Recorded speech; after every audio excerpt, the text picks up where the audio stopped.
Okay, moving on. This week, the agenda weighed the political cost of politicians behaving badly, looked at the province's plans for keeping the lights on, and examined the concussion crisis in professional sports.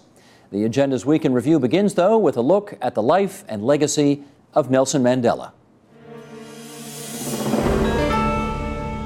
Let me say this. A lot of people today know we're remembering Madiba. We're remembering a great life, what he's left us as a legacy on this earth. However, the way we're talking about in the hallway just a second ago, there are going to be people 2 weeks from now going to revert back to some of the same discriminatory behavior that they exhibited before they heard the news today. No, so Nelson Mandela is just not about a person who came out of jail for 27 years. He represents a continued struggle for justice, for what's right. So last week when the stats came out, that 69% increase of black males in our federal prisons came out. Mandela would care about that issue. When it comes out that corporate boards have less visible minorities than ever before, Nelson Mandela would address that issue. So it's not about sending a tweet out and a nice statement today saying, oh, we feel bad about Nelson Mandela, he was a great person. What are you going to do tomorrow? What are you going to do next week? The same principles that he put his life on the line for, and Winnie Mandela and Steve Biko, what they put their life on the line for, what are you going to do now? So today, we're going to remember his memory, but to really take his memory forward is to address the social and economic injustice around the world. As a black Canadian, our issues have to be addressed. And I think that's how I look at how to take his legacy and move forward with it. He stood up, and we're going to keep standing and bringing issues up as Canadian citizens to keep the legacy of Nelson Mandela forward. But so today, give me the nice speech. Tomorrow, I want action. That's what he stood for. I like what Radcliffe is saying, and Dwayne, I'm not sure what people are celebrating, a lot of them tonight. I'm not sure exactly what part of Nelson Mandela they're cheering on and are so sentimental about. He was, as I said, tough, and he was tough in the fight for social justice and equality in a way that many people in the world today don't share whatsoever, and didn't share while he was alive. The problem with what you said is he was a communist, or at least a Marxist, all the time he was in prison, or he thought he was. The party was a Marxist party, and he was a terrorist, or at least the party explicitly supported terror as a strategy of fighting apartheid. And many people in the world, including many Canadians, including some of our governments who are today remembered for supporting very well, never accepted. Mulroney was never happy about it, although he was the best prime minister we ever had on it. And Joe Clark, who was the foreign minister, was explicitly very unhappy about it and never forgot and never allowed Mandela to forget that he had to give up so-called terrorism before Joe Clark was prepared to recognize the African National Congress. That was a reality. But you also know that not everybody in the world at the time was so hot about him. The entire Ronald Reagan government was pivoted Margaret Thatcher, too. The Reagan CIA guy used to travel frequently to Pretoria and Joburg to meet with secret intelligence operatives in South Africa working together. They finally fought together, as you said, trying to Angola. And Thatcher was openly pro-apartheid. I'm not sure she was a racist, as some people say, but as far as she was concerned, the protection of British business interests for sure. in South Africa, which were very, very serious, was much more important to her than any stupid damn fight about equality. And we can't forget that he was not the beloved person all his life as he is today. Doug, it's also worth remembering, though, that Brian Mulroney and Margaret Thatcher had some terrific fights over his efforts to get her to move closer to his position, which eventually she did, right? Yeah, Canada's position was not golden. I mean, our resource companies ignored the sanctions and continued to do business in South Africa throughout the entire period. Brian Mulroney does deserve some credit, though, because he was the leader of a conservative government during a time when certainly all the conservative governments in the English-speaking world and others across the Western world were supporting the apartheid regime for a variety of reasons. Some, like Reagan, for classic Cold War reasons. They believed that the ANC would stay true to its communist principles and would join the Eastern Bloc. Some, like Thatcher's Britain, for economic self-interest. They realized that their country's resource companies were making a lot of money, important sources of revenue out of South Africa, and that if it was seized by a black radical government, as they saw it, then they would lose that. Others because they were simply racist. And frankly, the question, was that racist? If you were de facto supporting a regime built on the subjection of an entire people, a majority people in the country, for whatever reason, whatever geostrategic reason or economic reason, then yes, that was a racist policy. It was supporting the racial division of one of the world's most important economies. I do have to say, it's true that there are important historical, there's a strong background to Mandela's life, but I think we shouldn't forget his legacy, because leaders at the time represent the consensus back then, and it's a generation that's unfortunately dying off one person at a time. But here we're celebrating the fact that today we all agree that this was questionable leadership practice. So even though before people were presenting very different consensus about the way blacks should be treated all over the world, I find that today I can't help but find myself preferring today's account instead of looking at sort of yesterday's political hang-ups. Like, maybe that's my youth, but No, but I think,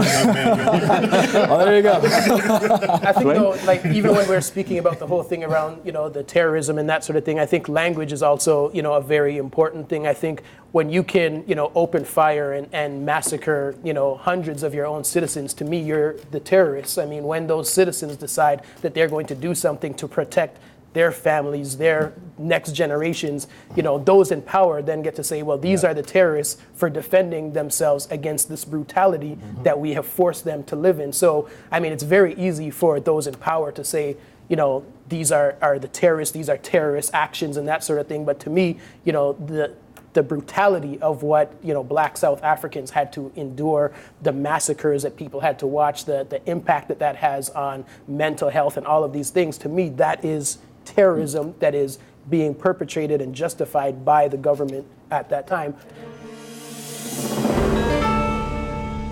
Doug Richards, the notion that Mel just said, that if the league doesn't actually have a smoking gun document in its hands saying, yes, we know the sport is injurious to your health even when played properly, but we don't care, they're unlikely to find that document. But the notion that they should have known anyway that these damages would happen, is that a fair point? For me, an important question there is, when should they have known? Because our knowledge about concussions has evolved substantially over the last 50 years.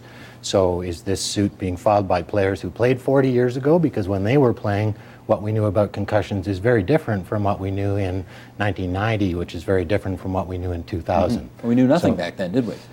We knew very little. Well, I know that if you get knocked out, I don't want to interrupt, but if you get knocked out and you're sent back in the game, you don't have to be a doctor to know that's dangerous. And if you're saying 50 years ago, it's been happening. And they will have to take the oath and under penalty of perjury, and then in the discovery, produce all the documents they have. And they should have known. This information has been out in the public since 1920 and ongoing. So yes, they should have known, and in our position, that they did know. Doug, finish your point. Well, there are different standards of scientific evidence involved, and I actually agree on a commonsensical level, Mel, that we've known about punch drunkenness in boxers for over 100 years, so it doesn't take a PhD in neurology to figure out that maybe the punches to the head caused some brain damage. Nonetheless, when I was in medical school in the 1970s, the neurosurgeons taught us, and the textbook said that a concussion was a temporary neurological derangement with, quotes, no brain damage. Now, immediately after our professor said that, he said, I don't believe it. That's what the textbook says, and that's what the syllabus says here in the curriculum that I'm lecturing on. But he didn't believe it because he had common sense too. And nonetheless, to say scientifically that we know that a certain type of head acceleration causes permanent brain damage, we're still not there. I mean, Doug Smith said 100% of them are brain damaged. I actually believe that's the case too, but I can't stand up in a scientific court and prove that yet. Doug, let me get you to follow up on that, because with the National Football League case, they had significant amounts of data. They had very sophisticated test results over many, many years. Do you have that similar kind of information as it relates to players playing in the National Hockey League? Are you asking me, Steve? I am, yes. Well, I'm involved in a study at Boston University for chronic traumatic encephalopathy. There's 1,000 players being studied right now. The data that's coming out, which I won't share, I always follow up on it, but the most recent data is absolutely staggering.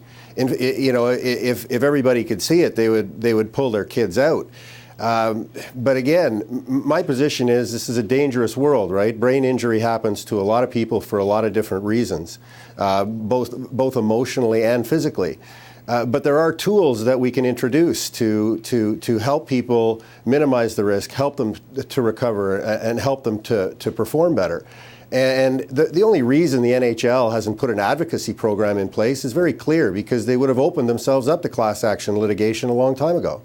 One of the things the league has done, and this was an interview that Bill Daly had in the summer, they're aware of the culture of violence, and they've really made a deliberate effect of saying we're not taking fighting out of the game, because we think it's such an essential element of the entertainment value of hockey that we've kind of made a stake there. And I think that may be some challenge that they're going to have, because they really have made some, they put their stake in the ground knowing that this climate was something that was foreseeable. See, to me, that's where the rubber hits the road on this. Fighting. Not fighting, but the culture of violence in the game. Colin Campbell, who was at one point basically the czar of discipline in the NHL, I'll always remember the quote that he said. He said, "We sell hate," and that's a damning indictment. I think. Did he say that to you? Oh, he said that to a group of us. He said, "We sell hate," and he was on the record as saying that. And how often do we hear about, the deification of these guys who do nothing but fight or do nothing but maim their opponents? And another thing too is that I find it hilarious that we have these enforcers in the game because they're supposed to police the game and keep everybody honest, but most of the time they're the ones who are causing the mayhem. So I mean, that's a bit of a side thing, but to me, I think that's where the rubber really hits the road in this case, is the culture of violence that the NHL has sold for as long as it's been in business. And there's many times when they could have taken fighting out of the game. There are many times when they could have reduced violence in the game, and they not only didn't do it, they refused to do it because they thought it was part of the entertainment package. And to me, if there's going to be a case here, that's where the case is going to be made. Mel, aside from the monetary damage that you're looking for on behalf of your clients, is there anything else that you want out of the NHL? Well, like I stated earlier, obviously there's the monitoring, the testing, the therapy, the rehab, and any help that the players can get. There's been a lot of discussion, up to this point about baseline testing. Well, that's a standalone proposition. Just because you did the baseline testing doesn't mean much unless there's follow-up on it or you're actually alerting the players. And up until recently, they had the trainers were the ones who let the players back in the game. And I think up until this point, they still don't have a neurologist on the bench. And also, you can be on the right side of this or you can be on the wrong side of this. The players know this. The families know this. So for the commissioner to say we don't have a link yet is just embarrassing. And again, at the end of the day, they're going to prove that the players were correct and the NHL was incorrect. And the smoking gun, all you guys do is look at the baseline testing. Okay, but I guess what I was referring to here is more rule changes or a ban on fighting. Are those things that you want to see emerge from this process as well? This is not about changing, the rules of the game. That will come from, the players and the league themselves. We're talking about once you get injured, what happens? And they talk about the smoking gun. There's three things that are going to have to happen. What did you know? When did you know it? And what did you tell the players? Because if you knew and didn't tell, we got problems. And to suggest that we still don't know whether these cause injuries, and again, to suggest that just because you played a handful of games in the league is ridiculous. I never played hockey, but I played professional football. If I got on the ice, I know the speed of the game is so incredible, I'd want to leave after a couple seconds. And the hitting is so profound that you don't have to play 20 games. It's like how many car accidents do you have to have before you go to the hospital? Well, you're going to go one. Well, yeah, but how many times do you drive your car before you have an accident? I mean, are you suggesting that every player who's played one game in the NHL can make a case that he's had a brain injury? I mean, I find that rather preposterous myself. I don't quite understand. I mean, if a guy plays 300 games in the minors and 20 games in the NHL, is there not more of a possibility that he had his brain injury, he sustained his brain injury playing the 300 games in the minors? I mean, have you watched the way the style of play in the minor leagues, in the AHL, and the international let's hockey let him league? answer, Ken. Go ahead, Mel. Yeah, and was that Ken who that was made Ken. the comment? Yeah, it was me. Oh, great. Okay. Yeah, of course. There's hitting at all levels. But it's what the NHL knew and what they did and what he suffered on the ice as an NHL player. That's what's going on, not some other league up to this point. It's what happened in the NHL and what they knew when they knew it and what they tell the player. So, yes, you can drive your car and not have an accident, and that's fine. But when you do have the accident, that's the problem. And what do you do about it? George Washington apparently was a very young man when he wrote out a list of 110 rules of civility and decent behavior in company and conversation. Is there such a rule book today? And if there isn't, do we need one? David. It's hard to say. I think there's a balance between being acting respectably in Parliament or Council and being human. And there's been a lot of talk that I think some people are attracted to the fact that Rob Ford, for example, leads to more to the human side. I think you go too far to either extreme and you're going to alienate someone. I think it's a very fine balance, and it would be a mistake for us to assume that we need them to be on one extreme or the other. I think it's a delicate ballet. A delicate ballet? Yeah, as all ballets are, or should be. That's the way of putting it. Alison, what do you think? Do we have, in fact, set out rules of conduct? You can do this, you can't do this? Well, in Parliament, there is a book that outlines the rules, roughly speaking, which MPs are encouraged to read, but from which I understand from a series of exit interviews I've done with former MPs, not many do. So I think, but that doesn't change the fact that, like Dave said, a lot of stuff does evolve, and there's conventions associated that may not always be written down, and it may not always be desirable to write them down. But the risk sometimes of that is that people don't actually understand the rules. Really good example that came up in the exit interviews we did is, what does an MP do when he or she disagrees with a vote on the floor of the House of Commons? Do they vote with their constituents, whatever that means? Do they vote with their party? If they decide that they can't vote for it for whatever reason, how do they properly abstain? Do they not show up for the vote? Do they abstain? I mean, did they come up with some other business that they had to do? So all of them disagree about what the appropriate way to disagree is. So that's just an example that when you sort of see sometimes chaos emerging, there is no clarity. That's just one example about how you actually go about disagreeing with your party or your leader. Is there actually a right answer to that question you just asked? I don't think there is, and this is where the human judgment comes in. And ultimately, politics is a bunch of citizens who are very much like us most of the time, who have to make judgments on all of our behalves with the best information that they have available, and it's not very easy, and it isn't always clear what trumps in any decision. So often, at least in federal politics, you default to just doing what your party tells you, although MPs tell us they're highly uncomfortable with that situation. We know, Royson, in the federal parliament, or in the provincial parliament as well for that matter, you can't call somebody a liar. There are rules of conduct on the floor. You can't impugn their integrity. The speaker will call you out for that. Do they have that at City Hall, as far as you know? Yeah, pretty much the same. The rules of engagement at City Hall have been developed over a number of years. And I think most of the councilors, after you've been there for a year, you pretty much know the rules.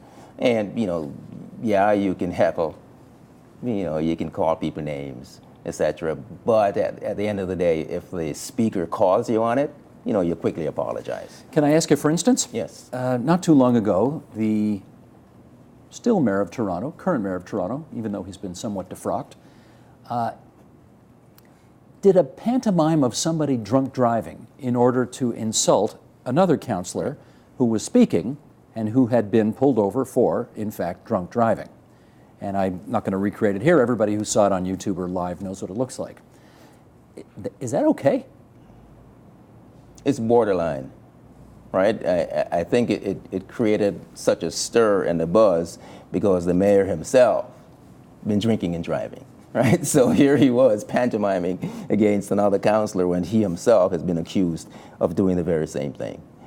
And plus, when you're the mayor, there's a certain behavior that's expected of you. You're supposed to set example. So if he's doing that, then that means all the other councillors can do similar actions. What did you think when you saw the mayor do that?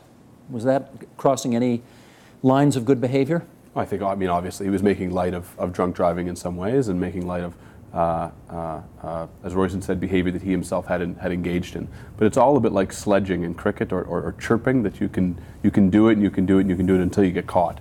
And when you get caught, the penalties can be pretty severe and for good reason. But the things that you don't hear are pretty nasty, I think, sometimes. For instance? I mean, among politicians or among cricketers?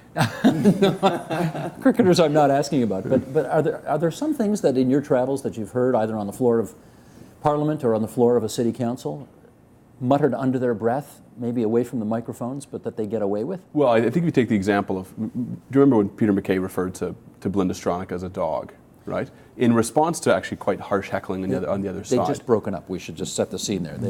She dumped him.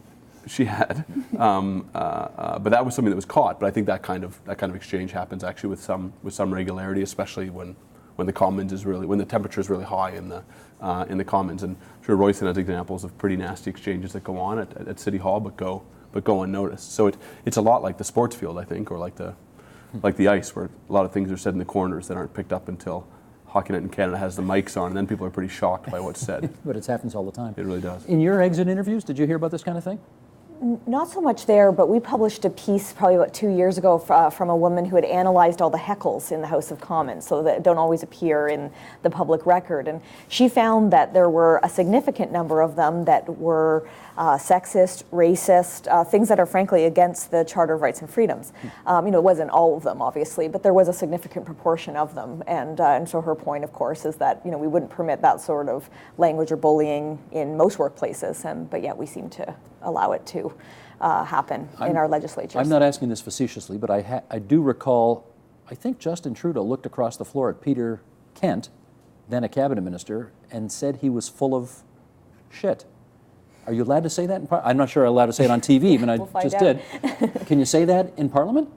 Well, he did say it, so one can say it. But there is sort of a bigger point here, which is why do politicians who we ostensibly elect to uphold their profession continue to act in ways that pull themselves all down? And there are some reasons for this, and I imagine we'll all get into them. We will. But that's one of the interesting things to me I always think about when I see this behavior. Dave? I think there should be a distinction between comments that are homophobic, racist, sexist, etc., and comments that seem to be using language that we don't think is acceptable. I think that should be up to voters. And even liar, I don't know, there's been times at council where I kind of wished half a council had stood up and called someone a liar on any certain issue. Or saying you're full of whatever. I mean, that's how we speak. When these cameras go off and we're chatting, our language will be different. Well, maybe not yours, you've crossed a line. Speak for yourself, I can say, yeah. But we all speak more loosely with our friends and at home. And again, to go back to Rob Ford, part of the appeal to him is that he doesn't care about those norms. And again, we don't want to go all the way to not having any etiquette at council, but there is something about acknowledging that we're human, and why do we pretend that we're not? Let's get Royson and Peter. A council meeting is a formal affair. I mean, it's not two boys and two girls or a bunch of us sitting around drinking and using street language. Maybe it's too formal. Maybe it's one of the things pushing people away from politics. Wait a sec. You think city council is too formal? Did I hear you say that?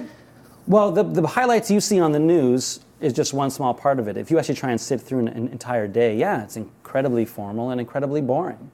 And if we want to attract people to politics, having looser language and make it seem like more of an actual dialogue of people sitting in a bar might make it more accessible.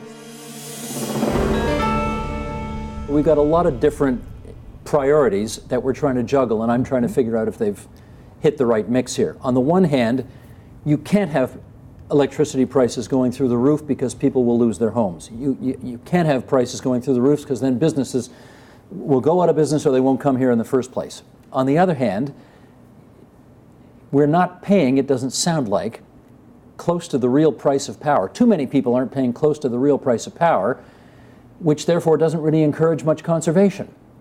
So what do we do? You get rid of the clean energy benefit to start with. So you would get rid of it? Yeah, no, I don't think there's any question about that. It doesn't make any sense. It's adding $1 billion to the provincial deficit. It doesn't really help, as it just reallocates the cost somewhere else, which is no help at all. So on that front, that would be a first step, but I think you need to operationalize the conservation first component in some sort of real way.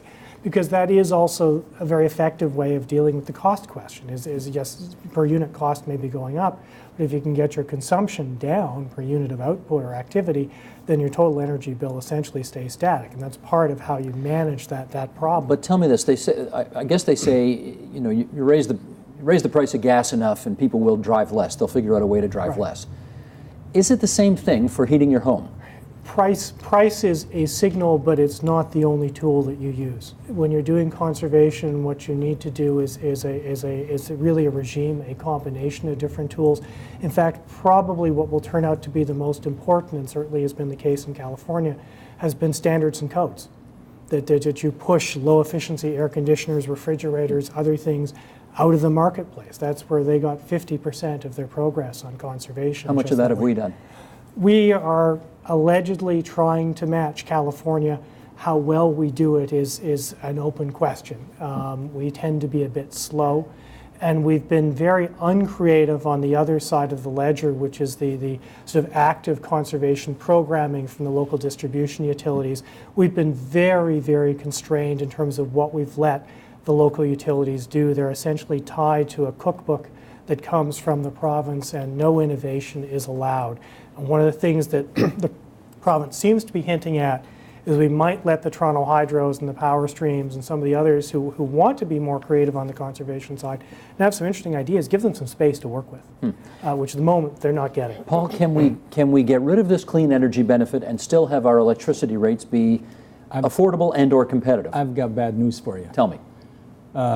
You have two consumers in Ontario, those that can't leave, that live here, and those that can leave, business. If you charge business too much, they'll leave, and there won't be any income for those that have to stay. So in my view, we wanted a clean grid. We wanted a grid that was even cleaner than we had in 2009, and at that time we were the cleanest mixed generation grid in North America because of our nuclear and hydraulic generation. But we still had some coal in there, didn't we? We had some coal. We didn't use it much, just during the day for peaking. So we could have converted that to gas, and it would have been a done deal. But we went off and decided to join the world on these green jobs, which, look, there's nothing wrong with green energy, but it's more expensive, let's face it. So we've driven the cost of electricity up, and we've given the Clean Benefit Act to the guys who can't leave. But the guys who can leave, we give them nothing. Well, we discounted their rate a bit, but not a lot. So should have done it the other way around? Well, in my view, yeah, because if I can't leave and I work, I can pay more for my electricity. But if I lose my job, how am I going to pay my bills? So I'd rather the clean benefit go to industry and let me pay if I have a job. Okay, Winfield's not sure about this. Well, I'm not sure on multiple fronts. One was, in effect, industry did get a clean energy benefit. It got a special rate, and there are special rates for the north as well. But if you look at what that's actually... That's what I heard. Mark, I got to say, Northern Ontario, we hear from them a lot. This is TVO. They say that the benefit that northern businesses got doesn't come close to helping them compete with Quebec and Manitoba. Although their problems are more than their electricity rates, there are other problems that they're facing in terms of markets for forest products and things like that Of course. as well. It's a complex set of questions in Northern Ontario, of which electricity rates are only one component of But a that big story. component. But if you look at what the drivers of the cost increases so far have been, if you look at what actually makes up the global adjustment, it's been nuclear, and it's been gas, and it was, to a certain degree, coal, although that's coming off. The renewables so far have actually been a very small component. They're about 17%. And that included some of the hydro projects. But nuclear moving was to 50, 42%. they say moving to 50. I'm still trying to figure out how that math works, to be honest, given the cap on the renewables component. Keep in mind, half of that is actually hydroelectric. When they give that figure, and most of that is refurbishing or simply continue to operate existing facilities, which are very, very low cost. So we need to be a little bit careful there, and there is uncertainty because we don't have a good handle on nuclear costs. At least with the renewables, we at least had a ceiling with the FIT, which we've also taken steps to correct. With nuclear, we didn't have a ceiling. We had an open bleed, some of which has still been happening. Let me get Judith to respond to Paul's point, which is if anybody should have got a big clean energy benefit, it should have been the businesses that can go as opposed to the people who can't. What's your view? I don't know enough about that particular area. Do you like the clean energy benefit? Well, I think it's important to support communities and families that can't, can't manage with their bills. I do think there's other ways of managing. Again, coming back to a more comprehensive conservation approach, which what Mark is talking about is a market transformation, moving low efficiency products out of the market. There's also ways of actually encouraging conservation based on sort of tiered usage, right? So you say everybody in the province actually needs this minimum amount of electricity, and that should be at this cost. And if you start having huge homes in Rosedale and you've got multiple appliances, so start paying extra for that, because why should the system be built out for your needs? So, and the same goes for industry, and I know in industry they do have a bit more of that tiered approach. So I think does that discriminate against manufacturers though, who will need more energy? You would have a different regime. It's a different regime. You can't compare residential with manufacturing. I agree with Mark that the circumstances around why industry is leaving the province isn't solely based around electricity. It's based on international competition, it's labor costs, it's all kinds of other factors. Achieving balance. What is the imbalance you thought needed correcting? Well, I think it kind of frames the policies or the basic ideas around this government's energy policy. First, reliability. Secondly, clean. And thirdly, affordability. Not in any particular priority, all important. When this government took power in 2003, it was not a reliable system. There were brownouts, we'd lost generation, we were importing close to $1 billion a year in energy. Clean. They had ramped up dirty coal generation to 25%. There were smog days in cities like Toronto and Ottawa, 40, 50 smog days a day. We're down to 2 a year, rather, in each of those cities. Affordable. There's a lot of pressure on prices because we had to invest heavily on the first 2. We invested $31 billion in 10 years, $21 billion generation, $10 billion transmission, so that we got a reliable system where we have a surplus situation, and we got a clean system. But you got to pay for it. To get rid of cheap coal, we went to renewables and some other hydro, et cetera, and so we invested heavily. As a result of those investments, to have a credible system, there was pressure on prices.